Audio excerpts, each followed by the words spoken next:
Bienvenue and welcome to a very special episode of Spirit of Avalor with your host Lauren and Becca and our special guest and friend Paige. Hi. Hey. And this is a special episode, as I said before, it's an anniversary one because Disney's didn't do anything, so we figured we would. Oh. And this is a re-recording because we did this on the night of Elena's premiere anniversary, but technology was being a pain in the neck, so. Yep. I think I can deeply understand. Oh, yeah. I think we all can. Oh, yeah. So, before we get into this too far, we do have some news. We have the summaries for All Kingdoms Fair, Class Act, and I'm missing one. A Lava Story. Thank you. And, no, seriously, I blanked there for a sec. I was like, wait, we're getting another one.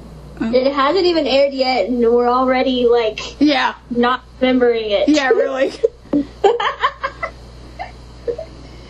So, Class Act, if you remember back in Science Unfair, Issa was invited to participate in a college course 1 day a week after school taught by Professor Ochoa, not Chahoya. wrong character there. So she is going to participate in said class on this Saturday, around, I want to say 11:30 on Disney Junior, sadly. Hopefully we're hoping that by August, Elena gets moved to Disney Channel, because things are about to get real. They already have, but they're going to get more real. Oh, yeah. So that's one, and then in August we are getting All Kingdoms Fair, which is really awesome. Or at least it sounds like it's going to be awesome. And it has to do with an actual relative of Armando's. Mm-hmm. It'll be fun. Yep. His brother, Santos, coming to visit and pretty much putting him down, apparently, because Elena puts Armando in charge of the All Kingdoms Fair and helps him to gain confidence. Now, Elena, how much time do you have, sweetheart? Yeah. And I think it depends on the situation. I think it just all depends on what he's confident in and what he's not confident in. Which the list is going to be longer. We shall see. But, so, and I just want to apologize in advance for my kitty, Raja, because apparently now he thinks it's playtime, so he's going to be running around and getting into things he shouldn't be getting into. Get out of the closet.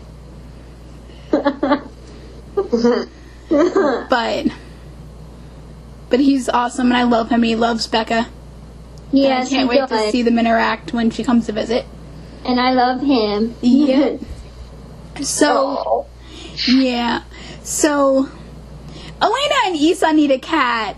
Yeah. They do. Craig, give them a gato, por favor, because then it could sleep with Issa, it can alternatively sleep with Elena, and then it could go in Esteban's room and have a real fun time.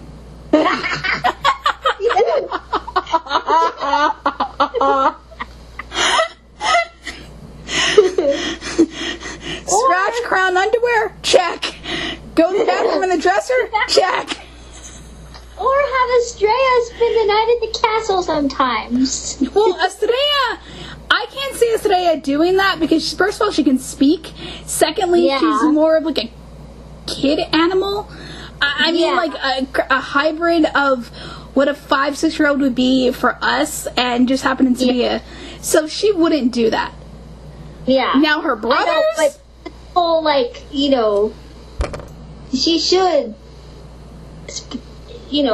Aside from that, she should spend the night at the palace. Yes. No, I agree with you. No, I agree with you on that. She should, yes. She should spend some time at the palace and spend the night there and just, that would be so cool. Oh, yeah. Oh, yes. So, before we get too far into this again, I a nerdy throne discussion about something that happened today. Yeah. And I don't know how many of you guys out there who have Elena are blind, visually impaired, what have you, but we have some bad news for you guys out there and us. Yeah. And it has to do with Elena being an audio description. Now, the company that does that is called NCI Describe Media. I was unexpectedly blessed to be able to talk with two of their employees this afternoon. Amy Walters, who described most of season 2, who is a sweetheart, and she's just awesome. And, God, I hope that I get this name right, Glennis? I didn't catch her last name, but shout out to both of you, and Maureen, who I've yet to talk to. Hopefully you and I, Becca, will be able to talk with her mañana. Yes. So, and they tirelessly work to provide an awesome audio descriptive track for not only Elena, but Lion Guard, Vampirina, Sophia the First. Need I go on? So, they really deserve our gratitude. And that's what I did yesterday. I called them up. I said, thank you for what you do. You help make shows inclusive for me and my best friend who can't see, and obviously, by extension, everyone out there who has issues with their vision, or, even concentration issues, I mean, they could help with that. So, yeah. So, Becca and I were talking this afternoon, and all of a sudden I get a call through, and it's them, and I feel so bad, Miel. I'm so sorry I cut you off like that. It's okay. Will never happen again. But, No, it's okay.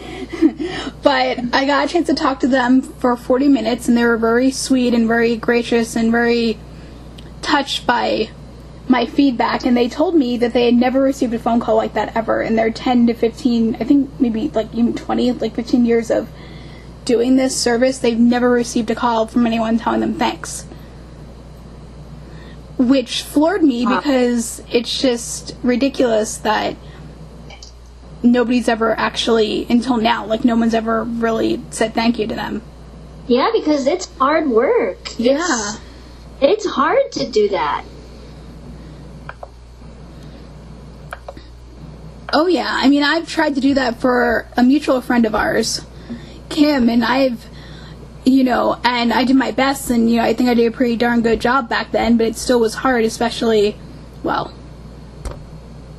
with her, I have a decent amount of vision, but it's still, descriptive helps me too, because I don't, unless facial expressions are right up on the camera, I don't see them. And, I don't see, little details. I mean, I can tell, what's, the big stuff, but little stuff, that's where descriptive comes in handy for me. And also, when there's scenes that are, really action and really fast, like the chase scene in A Tale of Two Scepters, that was very quick. And to have that described, really, really helped me and really understand what was going on. Oh, yeah. No, I agree. And so we were talking and stuff, and we talked about assorted things, mostly what they do and all that. And then they told me something really discouraging, and that is that after All Kingdoms Fair, possibly Lava Story, but I'm pretty sure it's after All Kingdoms Fair, that Elena will no longer be in descriptive. They can no longer do that.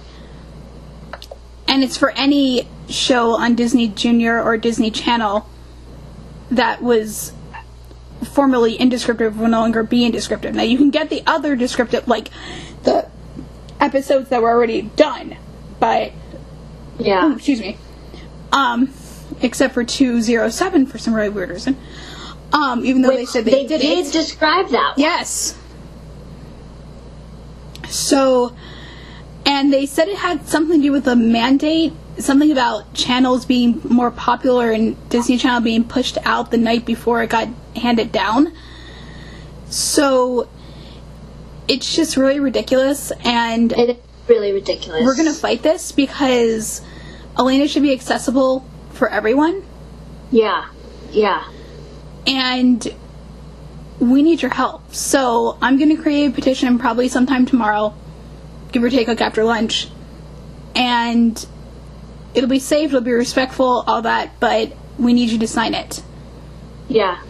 And it's nothing against the awesome women that I talked to, they have nothing to do with it. They're incredible people, and I'm sure, that they would help. It has nothing to do with them. It has to do with Disney as a network, with how badly they're treating our girl, and it has to do with whatever this mandate thing is that made it impossible for us to watch Elena equally with sighted people. Yeah. Yeah. And to put it frankly, sorry, Raj just tickled me with his tail. Go over there. It's discrimination. Yes, it is. Oh, yeah. Definitely. Audio descriptive should be treated equally to closed caption. Yes. Because every single thing on Disney Now, and obviously on the TV, I'm guessing, is in closed caption, while only a assorted handful of shows are in descriptive. Yeah. Yeah. So, Paige, what do you think?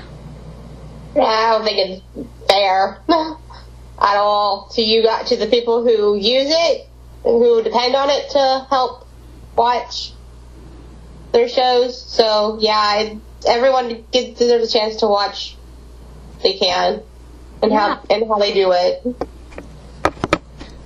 So now that we strained like serious topics here, not to say we're not going to do that ever again, but hopefully we'll be able to fight this, and hopefully it will actually turn the tide in our favor, even if it takes a little bit, obviously. But we do want to give a shout out to Amy Walters and to Maureen, although we haven't spoken to Maureen yet, but I'm pretty sure she's going to be awesome. And to Glennis, and say thank you so much for what you do, what you've done. Yes. Yes, thank you so much. You have allowed us to enjoy this beautiful show, in a way that we don't get to experience many shows, and it's awesome. Oh yeah. It definitely is. And I just hope more people do what I did and call in and just tell them thank you, because they deserve it. Oh yeah. They definitely do. Alright, so why don't we get into our main discussion? Yes. Oh my gosh, I feel like Morgan of Animation Addict. Shout out to those guys. We miss you. Please come back. Please review Incredibles 2 and anything else you want to review for the summer. So, alright, so I thought that all three of us could talk about how we got into Elena, how we heard about her, all that. And don't worry, Paige, you're not going first. You'll be last if you want to be last. Oh, I remember what I had now, so. Yeah, I know, but I want to be considerate of you, and you're awesome. And do we still have the comments from... Yep. Okay, yeah, we have those two, and I need to get the other comment that was on Tumblr. I hope I can still find it. Blazes. It's on... somebody reblogged my post. Yeah, you should still be able to find it. Okay. Because I can even find it. Yeah, can you? I can just... Do not try to read it me out. Just find it and somehow, maybe message me on Facebook or something. 4 notification. Or Okay. FaceTime. Tumblr. 2 new items. Take a second to inspect. Oh my gosh, now I got the wrap stuck in my head. Reading senior at yahoo.com. 5. See, Craig, see what you do to us? And I'll be the first one to admit that I practice, or I sing the rap in the shower sometimes. and any other Elena song that happens to get into my head. Okay, well, I'm about to go through the people that I follow to get to your page, so... It's okay. It's all real stuff. Just go ahead. As Steve Glosson says on DVT, edit! We're not really going to edit. I was just making a joke. Selected. And shout out to DVT. They're awesome. We want you to come on our podcast to talk about general Disney stuff. Both of you. You and Teresa. And then Teresa and Becca can geek out over Titanic. I almost said tornado when I heard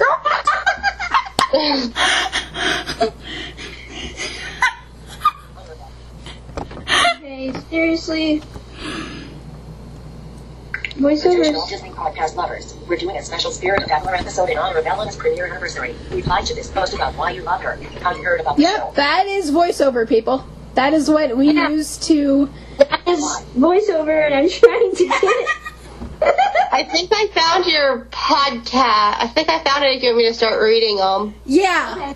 I can't find the other one. It's the one that talks about Elena following her heart and, for better or worse, something about the person loving Esteban. I can't believe I just said that. Hey, that's Oh, I love Esteban. He's one of my favorite characters. Well, then you'll enjoy reading this comment. So, we asked you guys to comment and tell us why you loved Elena, and you guys did, so we're going to read them out and then get into the actual discussion. At least this one. Okay, here we go. Written 4 notes. Button. How many was there on Tumblr? There was only one. There was only one. Okay, I found it. Alright, Miel, no don't try, you can't, no offense when I say it, but you can't read that. Yeah, I know. I'm getting voiceover to do it. Okay. So, whenever you want me to. But I don't know if people will be able to hear that, though. Is there a way that you can copy and paste it and put it in Dropbox so I can give it to Paige? Yeah. You can send it directly to me on Twitter, too. Okay. Yeah. Why don't you copy and paste the link and send it to her on Twitter, and then she can read it there. Okay. So you guys are getting behind the scenes on the show. On the show, yes.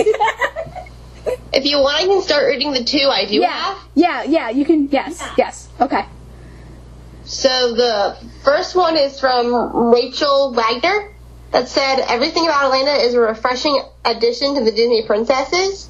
She's smart, beautiful, talented, and kind, but she's also the first princess to lead her people, and I admire her for that. She is the best.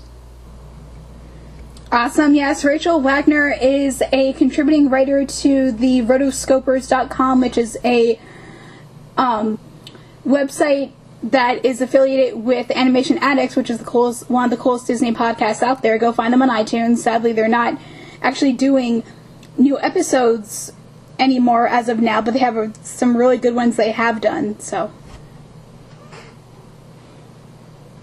Okay, then I have one from Mammy Rugby that said, I started watching Elena with my daughter when it first began, but I don't think it really hit me how important this show was until I watched Navidad and heard many of my traditions being sung about. As a child, I never felt like I could fit in with the princesses out at the time. Joe and my daughter shouted in the middle of the episode, Mama, Matteo and his mama have Pasoli and Pastales. Right? I said that right? Pistola and pasteles. Pastela, okay. For Christmas Eve like we do. I know I would love her just as much as I would have as a child, if not more. 20 years I waited for a princess like her. So thank you, Team Elena, for the amazing work you do and your careful research into traditions and legends that make our heritage beautiful and unique. Thank you for giving me a princess I can relate to and love, and more importantly, giving my girls the princess they deserve. Happy anniversary, Elena of Avalor. That is cool. And I'm sorry for... No. Paige, no Tequisa, don't worry about it, okay? Okay, cool. This is not me copy. Well, maybe, hold on. Yeah, you just need to copy the link. Well, I'm on my phone, so... Oh, okay. Alright, let me try and... I'm gonna see if I can try and find this. Oh, wait, can copy it. Okay. Okay.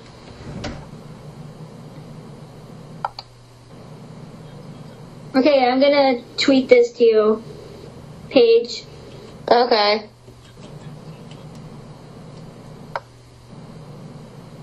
And then it will be under the notes, because I'm sending you the post that she wrote, that Lauren wrote. Yeah, because someone blocked it. Someone named Shadow something out of the something Shadow. Yeah. Okay. Voice on. And then my eyes hurting for some reason. Aww. I'm sorry. Yeah, me too. All right, and then we have.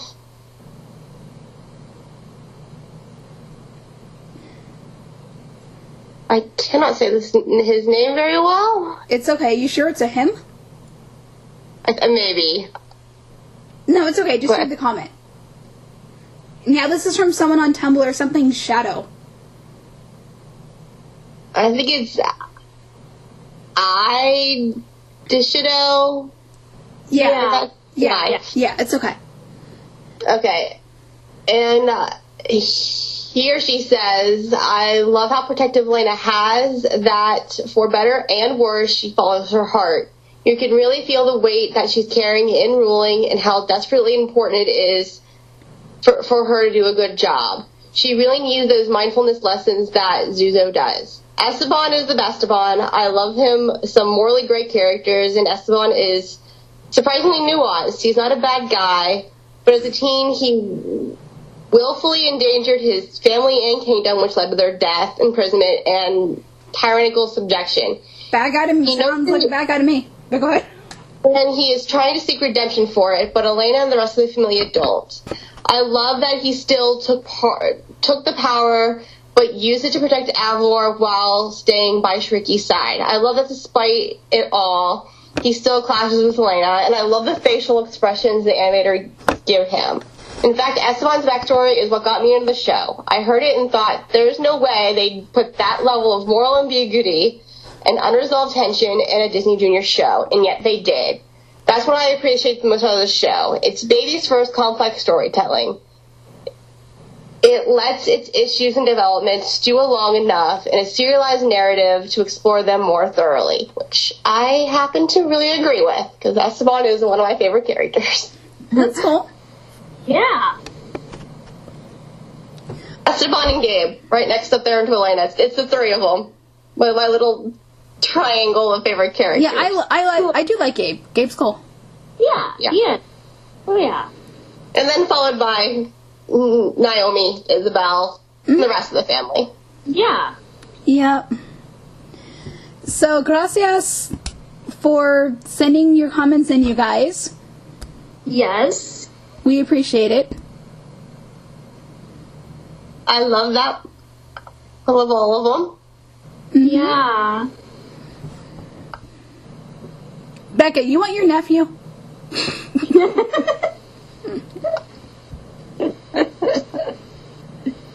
No. He would probably run around your house and have so much fun.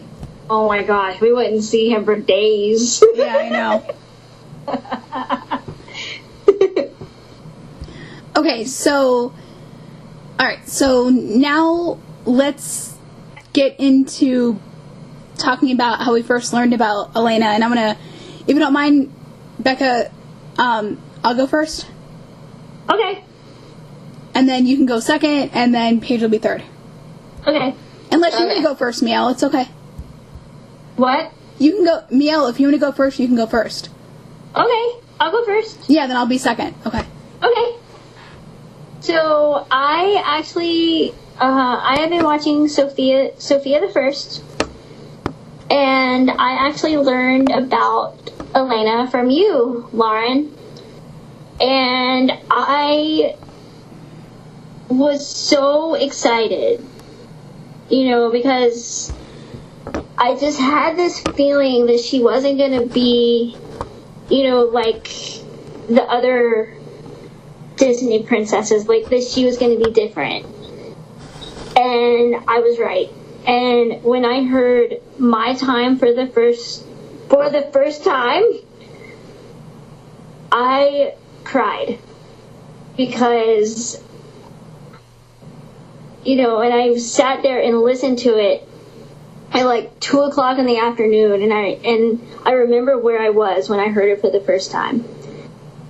I was at my grandma's, and I was, and you had sent it to me, and I remember just sitting there in tears and listening to it over and over and over again. And I was just, like, she is going to be amazing. And then when I saw the first episode, that confirmed what I had been thinking just listening to My Time. And she, and I love her bond with Issa, and we had never had a princess before that is ruling their kingdom, so that was really, really intriguing to me. And and I just and I love her, I love our girl, and I love going on this journey with her so much.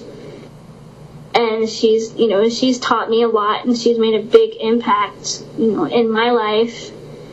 And so that's my Elena story. Didn't you want to talk about Home for Good? Oh yeah, thank you. So gracias. So I love a lot of the songs in Elena, but Home for Good is very special to me. When Home for Good came out, I was going through some issues with my vision. And when Captain Turner Returns premiered, a week before, or 8 days before that, I had my first eye surgery. Or not first, but I had eye surgery. And so, and I remember watching this episode, and and I couldn't really see what was going on at the time. But Home for Good, even though I couldn't see what was happening on screen, I just sat there and cried, because Home for Good got me through that week.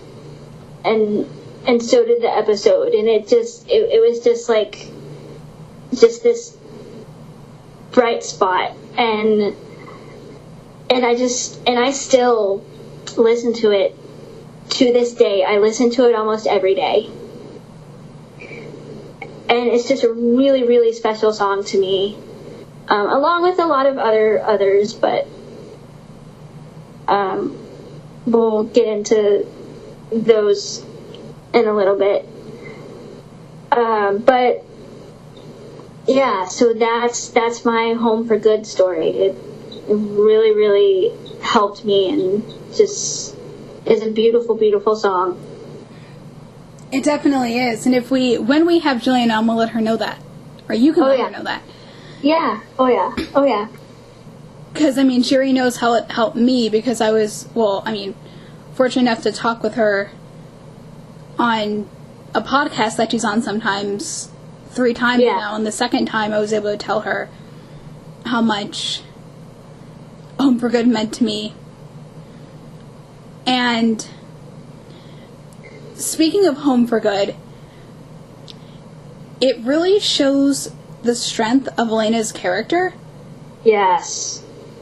That she is rejoicing in Naomi's mother's homecoming when her own mama will never come back to her and Issa. And it's just a testament to her love for Naomi, for her love for her kingdom, the fact that she treats her kingdom as an extension of her familia says something. And does she get along with everyone that she comes in contact with? No. But that's life, and she's not perfect, which is awesome. Oh, yeah. Oh, yeah. You know, but to push her own pain aside to just be there and celebrate with her best friend is one of the many reasons that we love Elena so much. Yeah. And we just want to give you a shout out, Amy, because you are incredible. You bring Elena to life beautifully. Yes. You add an authenticity to her that would be lost without you. An emotional authenticity. And you help us see her every week, though we watch a new one, especially initially since it's not in descriptive until Saturday, that we're able to see her in our minds just by listening to you. Yeah. And we just want to say muchas gracias for that. So, okay, so I guess I'm next. Mm-hmm. So, basically, I knew of Elena from almost the very beginning. I was reading up on her. I read every single press release, give or take 98%. I read every single article, some not so nice, because people were just judging her before she even came along. She's not Latina enough, she's not this, she's not that. Those people just need to chill. Yeah. Mm-hmm. I just mean because that was just uncalled for, and they need to wait to form an opinion. They should have waited to form an opinion after they've watched the episode, the first episode or two.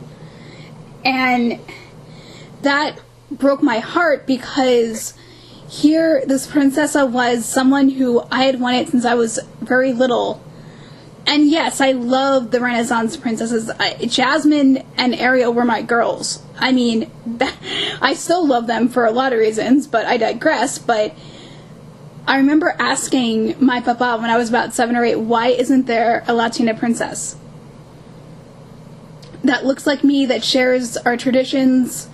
You know, we would have pasteles every Navidad. We had pasteles sometimes, not very often, because my abuela, for some reason, didn't like making it. I don't know why. And unfortunately, she's not here anymore for me to ask her, but I never got the chance. But I love the fact that they do research and bring in real traditions and real music, Latin music, and just really embrace it all. And I love that we get to know Elena's familia and that she has this close bond with Isa, and she's essentially raising her. Yeah, she is. And oh, yeah. Never had that before, and she's doing such an awesome job. She is. And I have a feeling we're going to see more of that this Friday. Oh, yeah. So anyway, so I bought My Time the day it came out, which I'm pretty sure was like June 29th of 2016. It was before the EP the extended playlist album came out on the 22nd of July with like 7 or 8 songs. But I remember listening to it, and within like maybe a minute, maybe not even a minute, probably like 30 seconds into the song, like I was crying because this was who I had been wanting forever. And I just remember sitting there and saying out loud, yes, Elena, it is your time. You're finally here. You will do this. And I'm ready to go on this journey with you. So, and I listened, like you, Becca, I listened to My Time for a month straight. Almost non-stop. I started recording Elena fanfic a couple days after My Time came out. About, I think, at least like 2.5 weeks before the show even premiered. And I have the proof. And Becca's heard the proof. Yeah. So, and she has definitely impacted my life. She's helped me in innumerable ways. I mean, she has helped me on my journey of trauma recovery, just like she's helping you. Mm-hmm. Yep. And I just want to say muchas gracias to Craig, Rachel, Nathan, Rob Pratt, and the rest of the crew on Team Avalor, because you guys have done something wonderful. And especially with Race for the Realm, you nailed it. Oh, yeah. Oh, yeah. You nailed what Becca and I go through almost every day, what I went through this afternoon, because somebody not, well, being considerate of what I was going through. And gracias for being there for me, Miel. I appreciate that. Oh, you're welcome. I love you. I love you too. So, I mean, Elena's helped me to find the strength to face medical appointments. She's helped me stay when I wanted to bolt, all through music and just being her. And one of the other bonds I love is her bond with Naomi. And if we can just talk for a minute about the opening scene for Secret of Avalor, excuse me, not Spirit of Avalor. And I love that scene, not just because the surroundings they're in and the setting they're in is beautiful, which obviously it is, but what's going on is even more beautiful, especially... Yeah. Oh, go ahead, sorry. It is. No, I was agreeing with you. Yeah. It is. That Naomi pretty much is saying, come as you are, I'll love you as is, let me help you carry this burden, you don't have to be strong with me. And she can care less about Elena's royal status. She really can. Oh, yeah. And that says to me that you guys know how to create beautiful bonds that will teach lessons of endurance for everyone. For everyone. And unconditional love. And just what it means just to be there for someone and, obviously, yes, rejoice in their triumphs and all that, but hurt with them as well. And I have a feeling that that's what Naomi's going to do, either when Elena finds her mommy's tiara. Yeah. Or after, spoiler alert, Elena kills Shariki in Song of the Sirenas. Yeah. Yeah. So, and for me, while I love Home for Good and it has helped me, Make Them Proud has what is the song along with Magic Within You. Both of those songs have had a great impact in my life. And I sent my story about Make Them Proud to Craig, and he gave it to Amy unexpectedly. I did not expect him to do that. And just to know that it moved her really made my day, because I wanted to let her know that she had impacted my life. I wanted to let her know that Elena is doing good. And for you grammar files out there, I mean good, not well. Look up the last 5 minutes of Boy Meets World for more explanation. Am I right, Paige?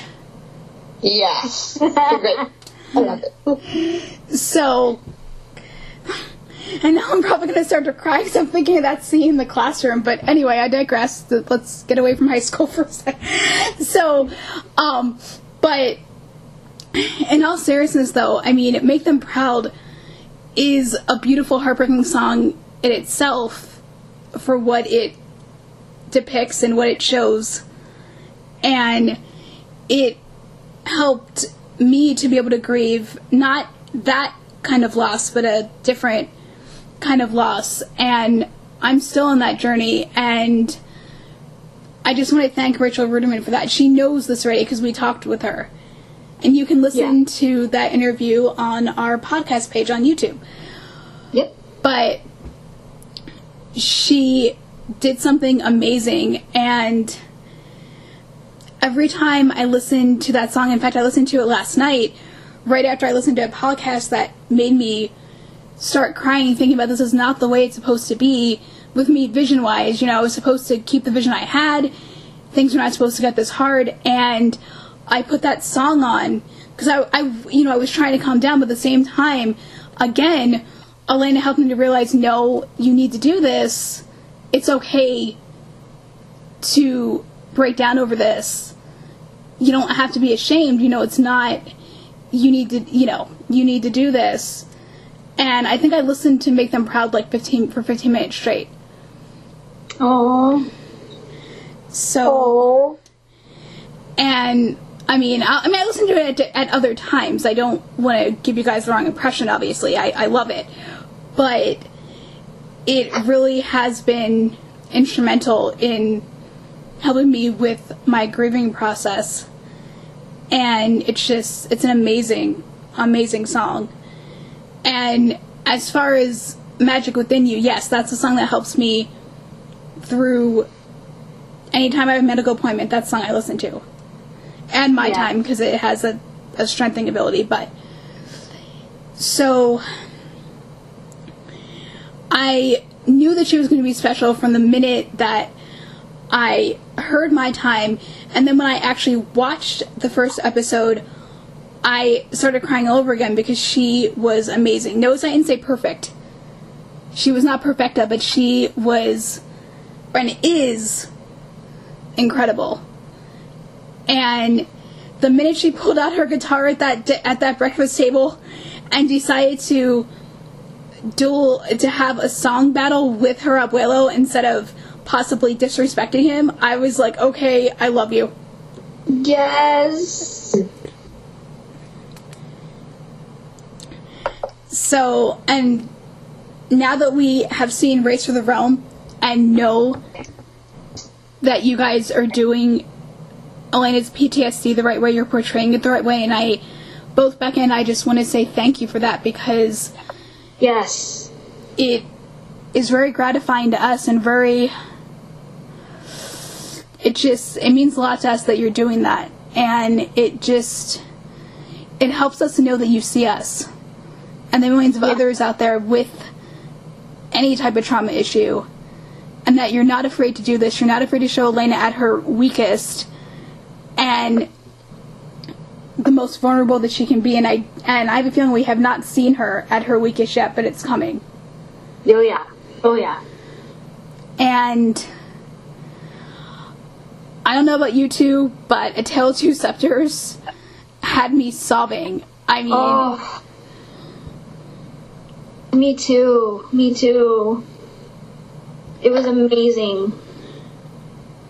I mean, all throughout. I mean, I obviously, I love the Sunbirds better than the Flamingos, but aside from, a little bit of that humor, I appreciated that even though they were funny, they were also serious. Yes. And sorry, God. There's a good balance. Yes, it was with the serious and the humorous. It was a very good balance, and especially when Kappa was like, there's a difference between these scepters, and not just in the name. And then Llama's like, you have to pay attention because this is no game. At first you think it's her not being able to hear, but then I came to realize, no, that's not it. She's actually telling Elena, this is not, this is serious stuff. Yeah. And I love that. I appreciate that. But the Sunbird that made me laugh the most was Cool. Oh my gosh. Cloris Leachman, you knocked it out of the park. You definitely did. Oh yeah. But yeah, I mean, that's pretty much, that's pretty much my story, and I have no doubt that Elena is going to continue to help both of us.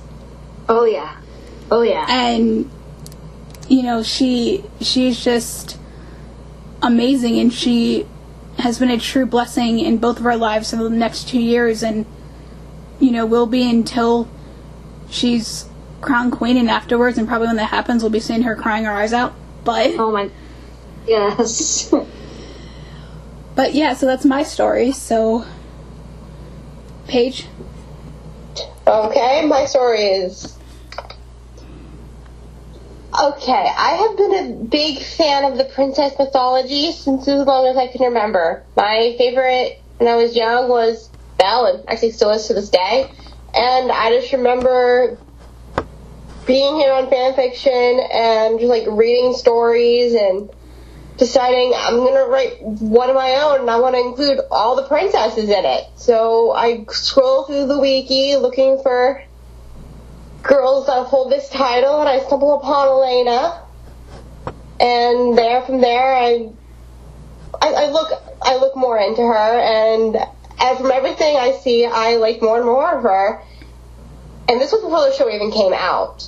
So when the show came out, I watched it that weekend.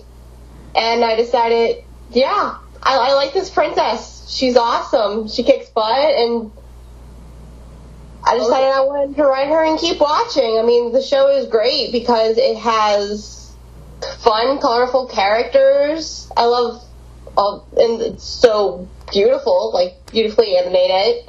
Mm-hmm. And yeah, like I love plots that go on. So I like that. I like everything about it. And Elena's just awesome herself. Keep the serialized storylines coming, Craig. Do not let them push you around. You are doing something amazing. But also, I don't want to say stick to it because you're already doing it, but keep the character-driven stories because they're awesome. We have a great cast of characters. I tell myself this all the time. You can tell the same story over and over, but your character is what really makes it memorable. And that's what makes Elena very memorable, is its characters. Yeah. Oh, yeah. Definitely. So probably many stories of them with that you can. So as far back as Elena's parents, her grandparents, all her friends, different character interactions, I love it all. And that is my story and my praise for the show. Awesome. Alright, so what if some of your favorite episodes been, like, moments, things like that? Who are you asking? Both of you guys. Okay. I love character-driven stories. So anything like a character is learning, like, some kind of big, long life lesson or so anything like that. I love them. And I love stories that are serialized. So, yeah. Those are my favorite kind of episodes. I don't think I can narrow it down to just one. Although my favorite characters are Elena, Gabe, and Esteban. So all of their character-centric stories hold a special place in my heart. Oh, yeah. My favorite, I mean, there are too many to name, but I'll name my top, like, 3.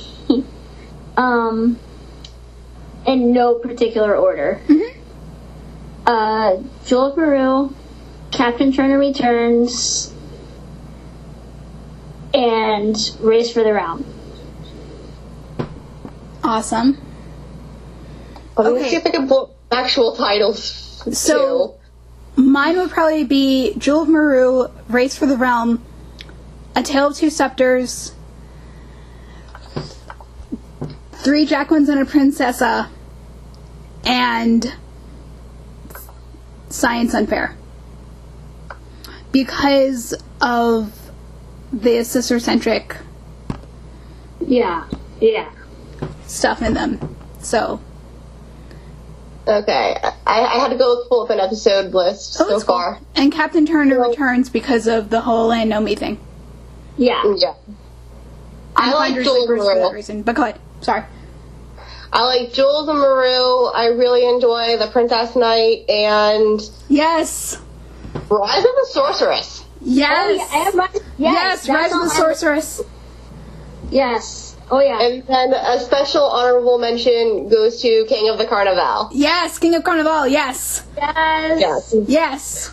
All of them like tied as my top favorite. Like I don't think I can put them in order. Where somehow Victor went from this menacing villain to a wuss in over a year. I think Victor could be still menacing. It's just that we're surrounded by more evil characters. Yeah. Is it safe to come out? Making him look bad because they're all more evil than him. I know, and... Oh, sorry, go ahead. But their story isn't done yet, so... No. Could turn out to be very dark of a character. No, Yeah. and spoiler alert for what I'm about to say, it turns out that in Not Without My Magic, what you saw, Paige, that's probably going to be a Carla and Victor centered with Elena on the side episode. Jeez, I just made a girl sound like a dinner plate, but sorry. Ooh, that could be great then, because I love this story. Yeah. You're the one that told us that. You read I that. get this feeling that Carla is going to be way darker. Yes. She's going to be like more of an evil character than we are led on to be. Yeah. Yes. And I'm going to enjoy watching that if my prediction has come true. Oh, yeah. I mean, they've done so many of my story ideas so far. Yes. One of the ones I loved was in Race for the Realm, although it was with Naomi, not Elena, which is fine. It's perfectly fine. I love Naomi. But with Naomi dangling from that tree, because, as you know, Mia, I did that in Always in Your Harp. It was Elena, and she Yeah. was on top of a mountain. Yep. So, what are some of the things that you guys want to see in future episodes? I Oh, want to hear about Elena's parents. Me too. yes. I want to hear about, like Francisco and Lisa, and more stories with Esteban and all the other characters. I want Elaine to find her mommy's tiara. Me too. And I want more flashbacks with Lucia and Raul. Yes. Like I want with dialogue. Yes. We want a Hey, we cherry don't fight. be able now. We can do as much as we want with them. Well, they can do as much as they want with them when it becomes possible.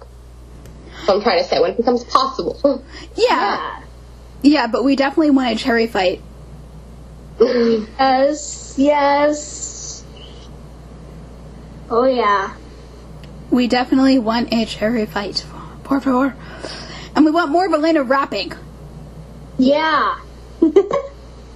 Oh my gosh. Can you imagine Isa having a problem with memorizing something for maybe her college course and Elena teaching her that way? Yes, that would be awesome. Oh my gosh. And another shout out to Amy. We know you could do it. Oh yeah. We know it was terrifying, but you did it. And you did it brilliantly. Oh, yes, you did. And you had your own pizzazz to it, which was incredible and awesome. Oh yeah. And we were just listening to it yesterday or today. I think it was yesterday, wasn't it? Yeah. Yeah. Well, we were listening to it in descriptive, actually. Yes, we were. Which makes it that much more awesome. Oh, yeah. Definitely. So, I think we should tell our I've Got It Down story. Yes. Oh yeah. Okay. So you want to start it off? So, the weekend that D23 had their expo, they had an Elena panel, Music of Avalor, and they were showing clips from Race for the Realm, or Realm of the Jacquins. I am so sorry. Too many realms here. Realm of the Jacquins. And they played a song sequence from that special called I've Got It Down, which is a song Elena sings when she thinks that she can rule at 17, which, sorry honey, I love you, but not happening. So, which she understands and comes to terms with by the end of the episode, and by the end of said tempo episode, you just want to hug her. Yeah. So, I spent probably almost half a day trying to decipher a lyric in this song. I tried so hard, and I finally got all of it. And meanwhile, And meanwhile, I'm over here watching, because they had they had the actual song sequence. And so I'm watching this, and it was filmed off of someone's phone, which we're really grateful for, because we got to hear it, but it made it hard to see visually. But I spent like, I don't even remember when Realm of the Jacquelines came out, but August 12th. Okay, so I spent like almost a month, give or take, watching the sequence and trying to tell you what was going on, and like that Issa and Elena were sliding down the banister, and and I spent a long time, and each time I would watch it, I would notice something new. And I probably watched it over like 100 times. That banister. I know. I mean, Mateo can fix it, but I wonder if Elena is ever going to be able to go up those stairs again. I mean, she will, but I mean, Well, she hasn't been. Well, no, she was in a room in Tale of Two Scepters. In Tale of Two Scepters, so. Mm-hmm.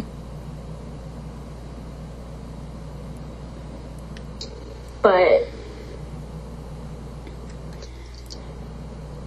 we still don't know about the banister, though. We don't know if it's been fixed, or we don't. No, we have no idea. Yeah. So, good news, at least we know that Peaches and Paco are not going to be cooked in All Kingdoms Fair. Yeah. That's always good. Uh-huh. They're adorable. Oh, yeah. Yep, and when we post our Science Unfair review, it's going to be hashtag the Peaches and Paco Hour. Yes. Oh, yeah. Oh. Yep. And they found their way into some of my fanfic. Because they were just that cute. So, what song do you guys find yourself either singing or humming, just give or take, any time of the day or night? For Elena, I mean.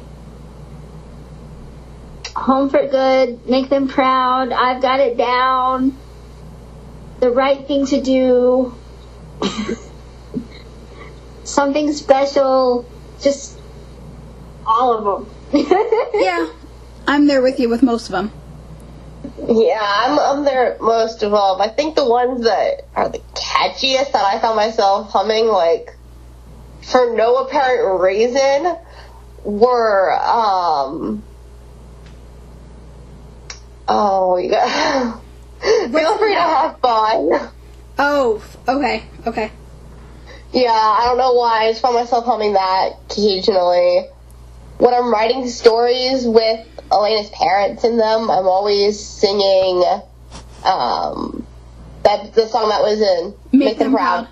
Mm-hmm. Make Them Proud. And then Stepping Up.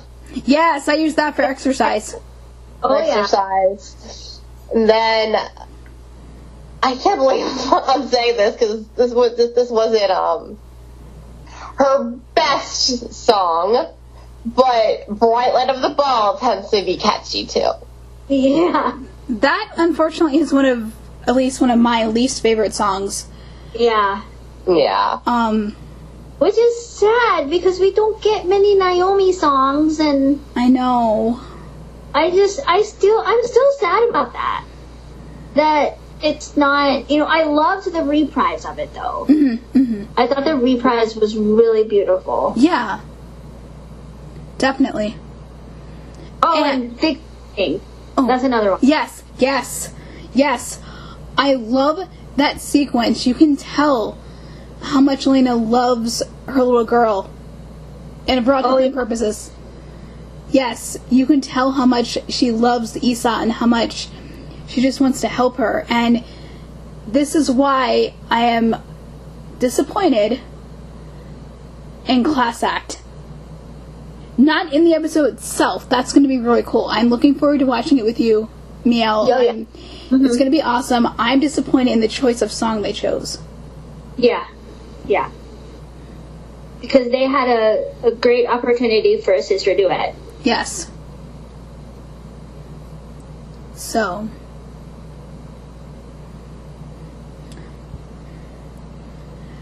Yeah. So what were some of your favorite funniest moments, like in episodes or even with the shorts? In Joe Maru, Victor, and Luna. Yes! Yes! Yes! She is hilarious. 3 Jacquelines and a princess. Yes! Esteban. Oh my god. Oh, I love seeing him get... Well, I'm not going to say it that way because it's going to sound really bad, and I don't mean that in the way that a lot of people might take it out there, but I love seeing him get hit with food. Yes, yes. And I don't remember who says this line, but I love when they're like, when after Doña Paloma is turned into an ice sculpture. It's Lady Yolanda. And she's like, just leave her like that. She looks good like that. Oh, I'm so sorry. No, it's not. It's Esteban. It's Esteban. Because Lady Yolanda is like, right after Mateo unfreezes Doña Paloma, and he's like, oh, don't be too hasty to fix this. She'll make a good guardian statue.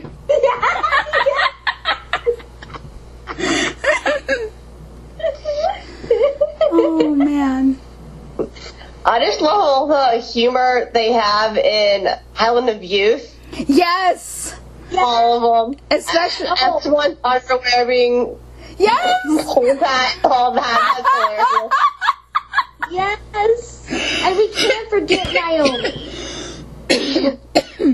No. David's fear of geckos. Yes! Cracking up Yes! way for what? And I still say that invisible gecko is around that palace somewhere, and he has made his way into my fanfic, and his name is Ricardo, and he is awesome. So. Imagine his fear changing, though. So I don't think it'll always be forever geckos. Oh. Why do you guys spoil my fun? No, I'm joking. I'm kidding with you, Paige. I promise I'm kidding. Yeah, but until it does, which hopefully won't be for a long, long time, we'll have fun with it. Yeah. Oh, man.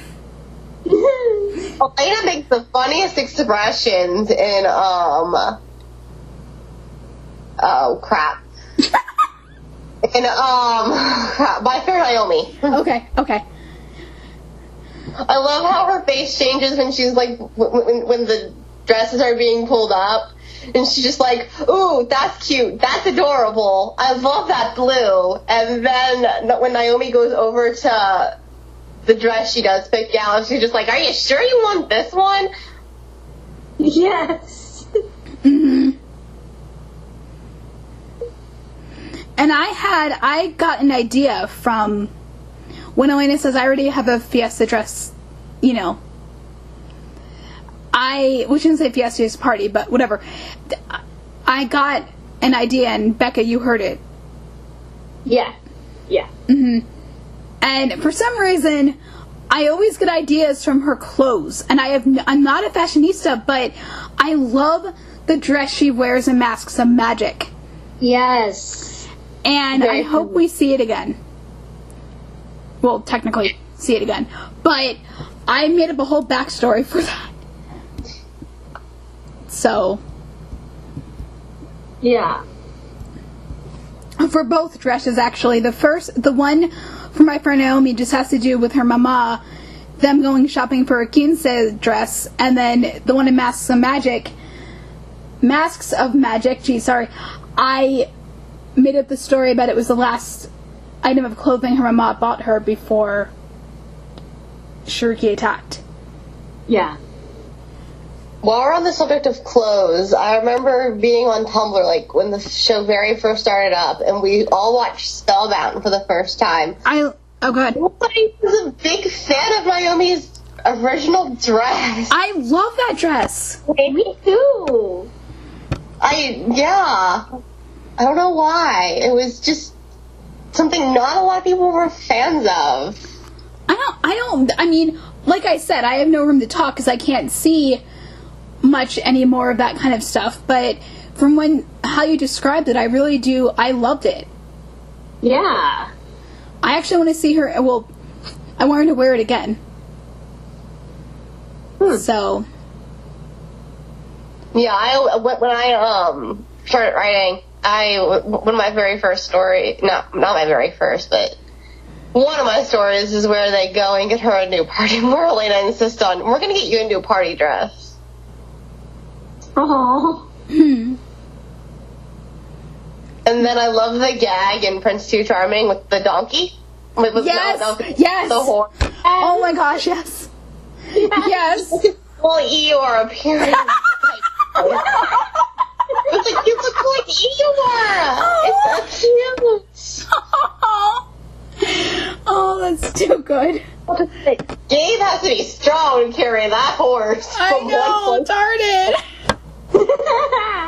Oh my gosh. So, what characters, like, first-time characters, secondary characters, do you guys want to see return? Oh boy. Well, Lucia and Raul, Yes. definitely. But we can only see them technically interact with Elena on Dia de los Muertos, but I know what you mean by flashbacks, but I mean characters that don't need flashbacks. Oh. I don't know. I definitely want to see King Joaquin. Finding massive magic that, King Juan Ramon wasn't there. Maybe he'll come back for another episode. Yes, I liked him. I really liked him. His son I don't like, but I like him. I would love to see King Joaquin and his familia come back. Yes. Yeah.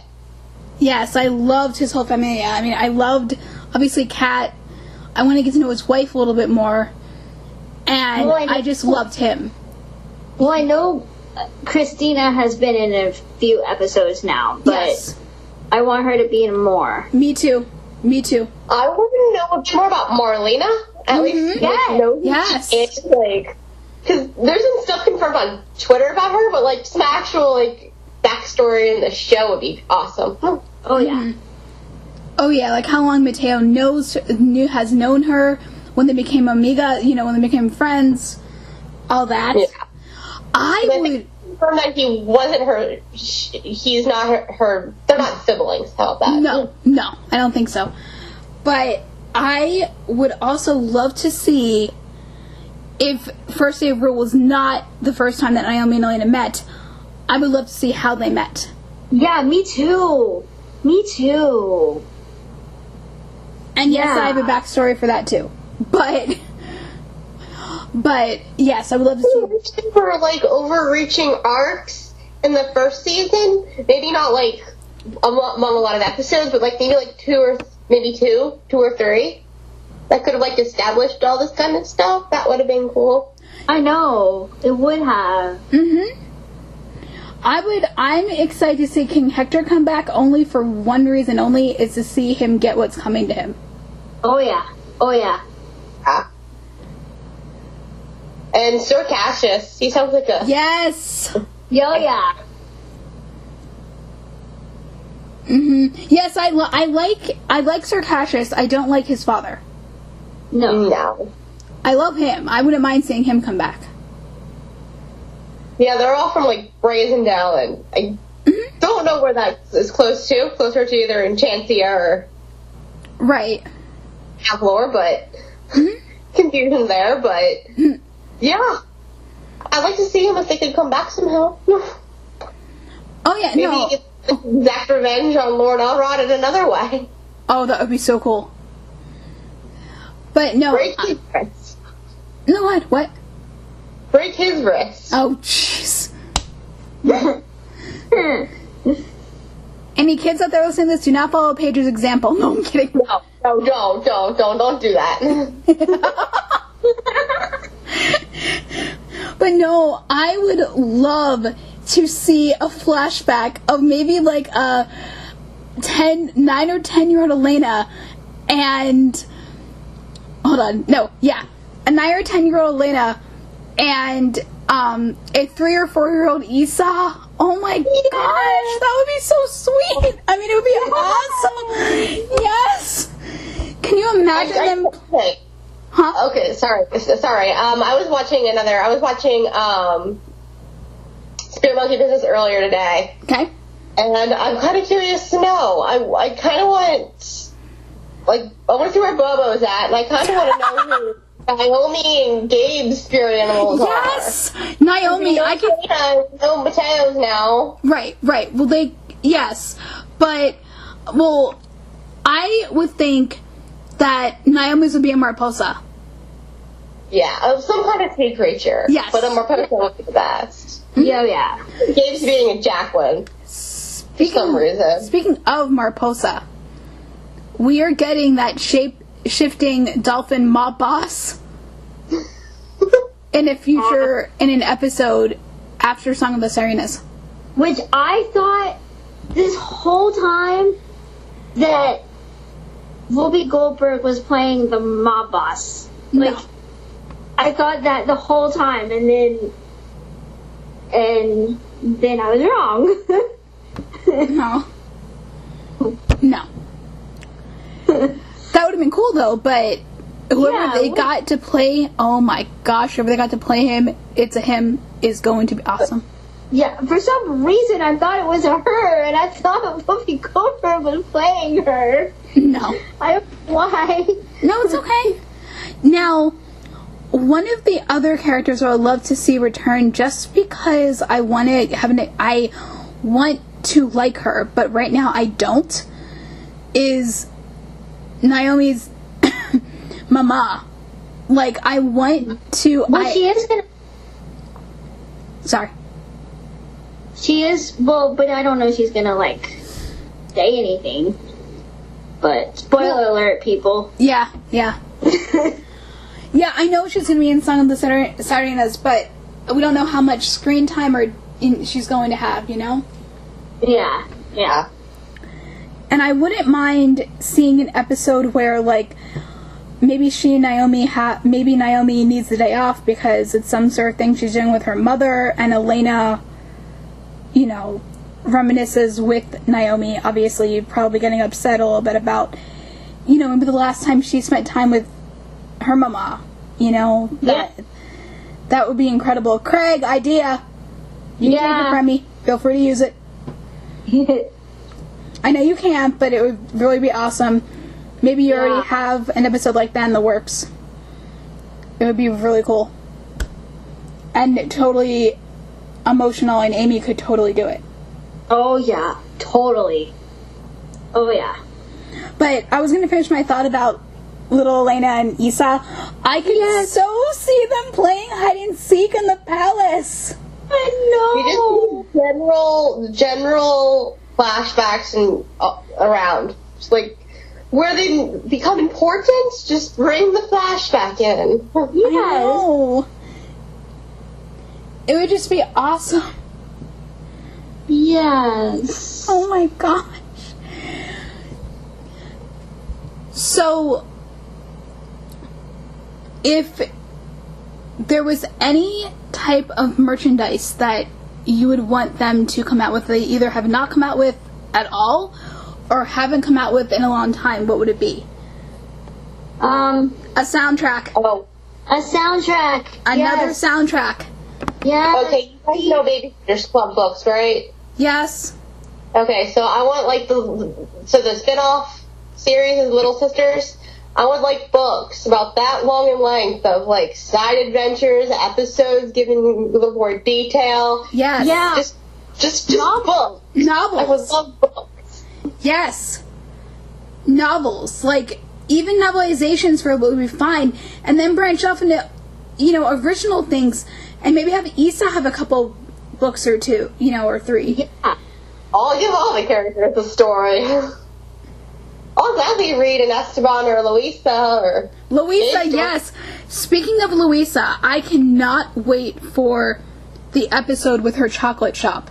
I know! I'm so excited for that! That'll be fun. I want to see it. I want to try to copy the recipes, if I can at all. Oh, that is another thing that we love, is the fact that all the food is authentic. You can go out, you can buy it, you can make it. 99%. It's just awesome. Oh, yeah. So, if any character was to be redeemed, and I'm talking about like Esteban, I'm talking about Victor, Carla, all that, who do you think it will be by season 3? Esteban. Yeah. Esteban. I want to hear this entire tragic backstory in its entirety. Well, we know his parents died when he was 8. Why 8 is the magic number to lose your parents in Disney movies and assorted Disney TV shows, I do not know. But... yeah. And Avatar and Korra. Not Korra. Sun and Tom are very much alive. Anyway. We know that his parents died when he was 8, and Luisa and Francisco raised him. And probably Lucia and Raul probably helped them. Yeah. To do so. Yeah. So. But anything beyond that, we really don't know. So I'm like, I'm eager for this episode. This is. Yeah, but it's not going to be about him though. Yeah, it's going to be everybody else finding out. Yes. Which I hope that's soon. I hope so too. No, probably won't be until 3, I don't think, because unless they leave 2 off on a major cliffhanger, which they could very well do. Yeah. Yes. Because Craig said it wouldn't be done by year's end. We're getting Navidad, we'll probably call, you know what I'm trying to say. We're getting the Navidad episode in December, but that does not mean season 2 is over. Right. And speaking of Navidad, in the song Home for Navidad, I have a feeling that when we find out who is leaving, we're going to be sorry we found out. Yeah, I know. And I don't know about you guys, but whenever I listen to that song, sing that song, when she sings about Buñuelos, I could so see her hitting Naomi's hand away, or swaying Naomi's hand away from the pan. Yes, me too. And when she sings, I need you all right here. Yeah. Now that we know what's, what she's gonna have to do. Yes. And what she's been through, you can just hear the stress in her voice. Yes. And just anxiety. Mm-hmm. And the fear. Yeah. Oh, yeah. So, the other thing that I would love to see is Issa helping Elena in some way through this test. Like, yeah. Whether it's, through a nightmare or, after a nightmare. Or, it's... Oh my gosh. Which I hope that they have. I mean, I don't want our girl to have nightmares, but that's part of PTSD. PTSD, and they're doing awesome with it. Mm-hmm. And I want them to continue that. I mean, her PTSD isn't over in one episode. No, it isn't. Even in A Tale of Two Scepters, when Issa said Shariki's name, Elena didn't get triggered. No. Which was very odd to me, but... Yeah. But I would love, like I said, I want to see Issa helping her and comforting her in some way. what if it's Issa that comes upon Elena when she finds the tiara? Oh my gosh. I know, and Issa's gonna be, upset too. Oh yeah. And I wonder, I would love them to dive into Issa's issues from being in the painting. Look, Me too. Whether it's a fear of closed spaces, whether it's a combination of that and, being left alone. I don't mean, like, with Elena, I just mean, like, losing the rest of her family, like, whatever it is, I want something. Because she can't get off scot-free. There's no way. No. No. And now that we know that she possibly may have seen the flashes... Yes. I mean... I'm hoping that she's the one that found Alcazar and her family, but... I think that'd be kind of interesting for her character, knowing that, something happened. I need to go get Abuela. I need to go get Alcazar. We need to do something. Well, I mean, in the opening to First Day of Rule, when Elena's, explaining everything, she says, Alcazar knew a spell that would protect my little sister and grandparents, but he needed time to cast it. So that's why Elena goes and, so, I'm thinking that once Elena, she sees what happens and then she runs, and I guess gets Issa and... Yeah. Oh my gosh, can you imagine if we got that flashback? Oh. Because what is doesn't make sense to me is, and I think it's Secret of Avalor. Yeah, Secret of Avalor. In that flashback. Okay, so Shariki comes and... Yeah. And Elena screams no, and then she runs back inside. I think I'm getting the two flashbacks mixed up. I'm not sure, but she goes straight to where Shariki is. But in the First Day of Rule, prologue. Yeah. It sounds like she, found Issa and their grandparents first. Craig, can you possibly help us with that somehow? Yeah. But yeah, I just always thought that she went to run in to the palace and then went back out after Shariki. Well, she confronted Shariki inside the palace. Oh, okay. So that's why it's confusing. Yeah. He made her way inside. Paige, are we right on this? So yeah, I believe so. I would have to go back and watch the episodes again. Because what I remember, Shariki made her way inside. So. Yeah, it's just... Oh, sorry, go ahead. That's always been really confusing to me. Oh, yeah. No, me too.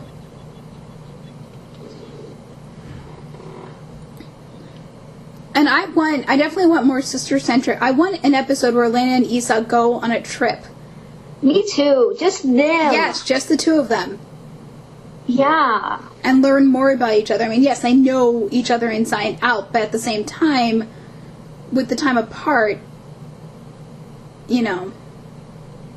I wonder what Elena remembers from her time in the amulet. Like, would she remember Princess Ivy trying to destroy it? Maybe.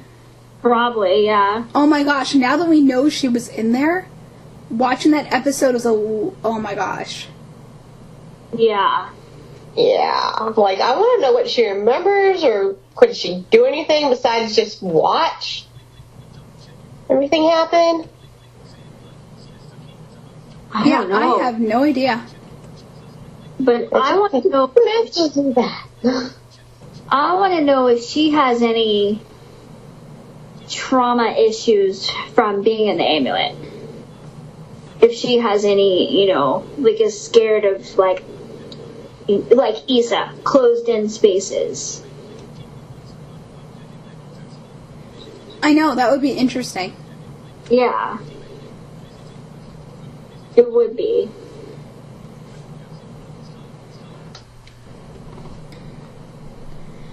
So, which Jacqueline is your favorite? Babies, adults, what? Estrella and Luna. Yes, okay, I'm with you there. Nico And Nico. has become a favorite of mine, and what's really funny is I don't even know how it happened. All I know is that I really love his character, and ever since Rome of the Jacquelines, I just have been using him for a lot of stories. I've been having him take Elena places, helping her and things, so. I love Dulce's design. I'm hoping we learn a lot more about her. Yeah. And I like Meg's. And out of the babies, I really like Estrella. Yeah, Estrella is our favorite too. I love Fast Food. That short they came out with, Adventures in Via Estrella. I love Fast Food. That's hilarious. Yes. So, before we finish, anything you guys want to, last minute things you want to say about our girl? That she's amazing and She's amazing. Up the great work. yes. Oh, yeah. Definitely. And we want new music released. Yes, we would love new music released, and we also would love to talk to Jillian, we'd love to talk to Amy, Sylvia, Yeah. John Kavanaugh, Tony Morales, anyone who wants to come on, open invitation. Yeah. One of the cast. I'd love to hear what Christian has to say. Oh, if we got him, that would be incredible. His story is awesome. Oh, yeah. We've heard it on other podcasts, and it's beautiful, and we would love to talk with you, Christian. We would. We may not like Esteban, but we really do like and respect you. So I have to say, also if Christian is listening at all, I do love your character in the Spy Kids cartoon. I saw that movie when it came out, and I love that they rebooted the franchise. Aw. Awesome. So, if that's all, we're going to end this for now. And like I said, we just want to give a big shout out and thanks to Team Avalor and me and the cast and crew. And you guys are doing an amazing job. Yes. And we're looking forward to continuing Elena's adventure with her and Issa and Naomi and all the rest. And where you can find us on Twitter, I'm at Love Like Elena. And I'm at R Rights Fantasy. And I am at... Oh boy. Storyteller 362. Yeah, my fanfiction, basically. And then I do have a Tumblr as well. Beck and I both do, but mine's at lovelikeelena.tumblr.com, which is where I write a lot of essays on the Disney princesses and just trying to put a positive spin since there's a lot of negative stuff out there about them. And especially writing about our girl and how much I love her and how awesome she is. So you guys want to go check that out, feel free. And our podcast itself, Spirit of Avalor, is on YouTube. Feel free to go check that out. And we will see you guys later. And the next time we will have Paige on is when we review La Princesa de Noche, The Princess Night. So, and Paige, we loved having you on. It was incredible. Yes, it was so fun. Thank you for having me. Oh yeah, no, come back anytime. You were awesome. So for all you guys out there, adios. Adios.